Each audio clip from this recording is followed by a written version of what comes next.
ज्याचं झालं नाही त्याला वाटतं कधी होईल कधी होईल कधी होईल कधी होईल कधी होईल. अरे ज्याचं झालं त्याला विचार, लय लांब कशाला तुझ्या बापालाच विचार.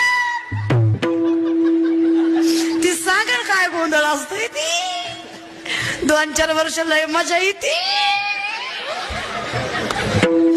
पुन्हा वाटत उगाचच केलं. ज्याचं झालं नाही त्याला वाटतं कधी होईल कधी होईल कधी होईल कधी होईल कधी होईल. अरे ज्याचं झालं त्याला विचार, लय लांब कशाला तुझ्या बापालाच विचार. ती सांगेल काय गोंधळ असतोय ती. 2-4 वर्ष लय मजा येते,